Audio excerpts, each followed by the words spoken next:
Amado irmão, amada irmã, saúde e paz. Somos todo dia profundamente desafiados a viver a vida nossa à luz da palavra de Deus com coerência.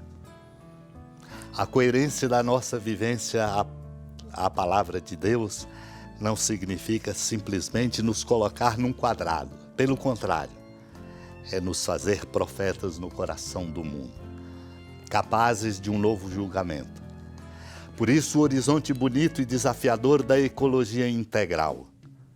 Muitas pessoas, é lamentável ouvir isso, muitas pessoas dizem, ecologia integral é alguma coisa de partido político, é alguma coisa de comunismo. A ecologia integral é o caminho que nós precisamos percorrer à luz dos valores do Evangelho para darmos uma nova dinâmica ao caminho da nossa vida neste tempo de tantos desafios. Precisamos iluminar o nosso coração para percebermos de modo diferente. Eu tomo aqui dos sermões de São Cesário de Arles a reflexão que nos prepara para acolher mais atenta e amorosamente a vontade de Deus. Ele comenta o trecho do Evangelho, quando diz: se alguém quer vir após mim, tome a sua cruz. Parece duro e achamos pesado o que o Senhor nos ordena no Evangelho, dizendo: se alguém quer vir após mim, renuncie a si mesmo. Mas o que ele ordena não é pesado, porque nos ajuda a fazer o que ordena. A que lugar devemos seguir a Cristo, senão onde Ele próprio foi? Sabemos que ressuscitou e subiu ao céu, devemos então segui-lo. É claro que não devemos desesperar, porque Ele próprio prometeu e não porque possa o homem alguma coisa. Antes que nossa cabeça fosse para o céu, estava o céu longe de nós. E por que desesperarmos se ir até lá, se somos membros daquela cabeça? Por que motivo? Meu irmão e minha irmã, na terra lutamos entre temores e sofrimentos. Mas sigamos a Cristo, no qual se encontra a suma felicidade, a paz suprema e a segurança eterna. Mas quem deseja seguir a Cristo tem que ouvir o que diz o apóstolo Paulo. Aquele que diz permanecer em Cristo deve andar como ele andou. Queres seguir a Cristo? Ser humilde, como ele foi humilde. Não desprezes a sua humildade se queres chegar aonde ele chegou. Por certo, quando o homem pecou, o caminho tornou-se áspero, mas tornou-se fácil quando Cristo, ressuscitando, o aplanou e de um caminho estreitíssimo fez uma estrada real. Neste caminho corre-se com os dois pés, a humildade e a caridade. A altitude da caridade atrai a todos, mas a humildade é o primeiro degrau. Quando estendes o pé além das tuas forças, queres cair em vez de subir. Começa pela humildade, isto é, pelo primeiro degrau, e já subsiste. Naquele tempo chamou Jesus a multidão com seus discípulos e disse: se alguém me quer seguir, renuncie a si mesmo, tome a sua cruz e me siga. Pois quem quiser salvar a sua vida vai perdê-la, mas quem perder a sua vida por causa de mim e do Evangelho vai salvá-la. Com efeito, de que adianta o homem ganhar o mundo inteiro se perde a própria vida?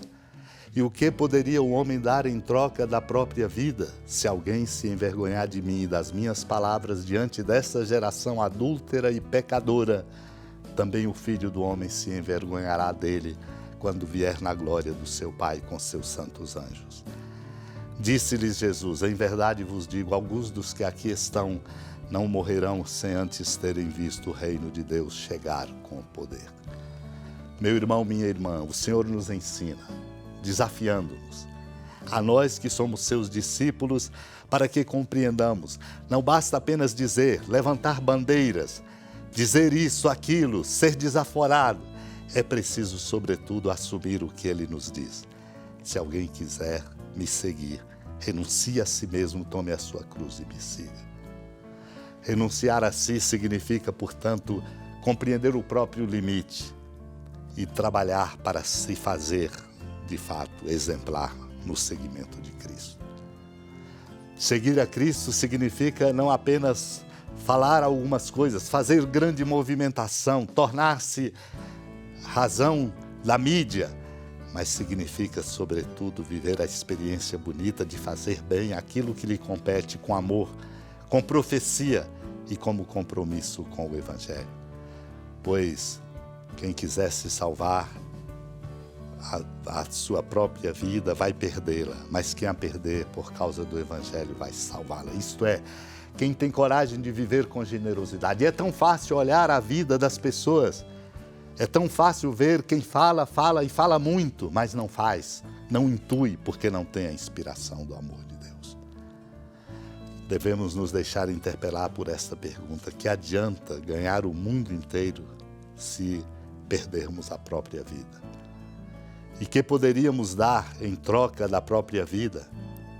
É preciso ter coragem de dar testemunho, o Senhor nos pede, não nos envergonhar dele e das suas palavras diante dessa geração adúltera e pecadora.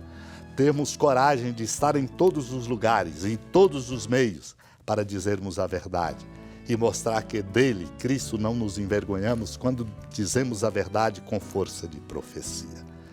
Porque ele virá na sua glória, a glória do seu Pai. Há uma recomendação importante quando ele diz: em verdade vos digo, alguns do que aqui estão não morrerão antes de ver o reino de Deus chegar com poder. Nosso desafio existencial, portanto, é entender e acolher a força do mistério do amor de Deus, como nos vem sublinhado nos tratados sobre a primeira carta de São João de Santo Agostinho, comentando: o que era desde o princípio, que nós ouvimos e que vimos com os nossos olhos e as nossas mãos tocaram da palavra de Deus. É Ele, Cristo, dele nos aproximemos, ajudados pela intercessão da amada Mãe Maria. Senhora da piedade, Mãe Virgem do Cristo Deus. Lembrai-vos, ó piedosíssima Virgem Maria, que nunca se ouviu dizer que alguém daqueles que, tendo recorrido à vossa proteção, implorado a vossa assistência e reclamado o vosso socorro, tenha sido por vós desamparado. Animado com igual confiança, a vós recorro, ó Virgem das Virgens, e gemendo sob o peso dos meus pecados, me prostro a vossos pés. Não desprezeis as minhas súplicas, ó Mãe do Verbo encarnado, mas dignai-vos de as ouvir propícia e de me alcançar o que vos peço. Amém. Feliz padroeira de um povo a lutar,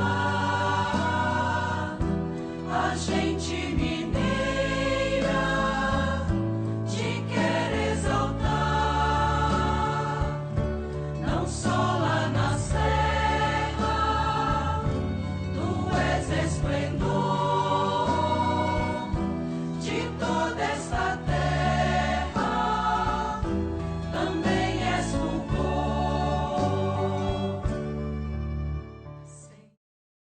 Amado irmão, amada irmã, com a alegria do Santuário Basílica da Padroeira do Estado de Minas Gerais, a Senhora da Piedade, que da sua casa de clemência e bondade nos acompanhe e nos abençoa do alto da serra, magnífica arquitetura divina, a bênção de Deus, amor misericordioso. Pai, Filho e Espírito Santo, desça sobre sua família, proteja sua casa, sustente sua vida, fecunde o caminho missionário de nossa igreja, nos dê coragem para transformar a sociedade, nos encha de sabedoria e permaneça conosco para sempre. Amém. Feliz padroeira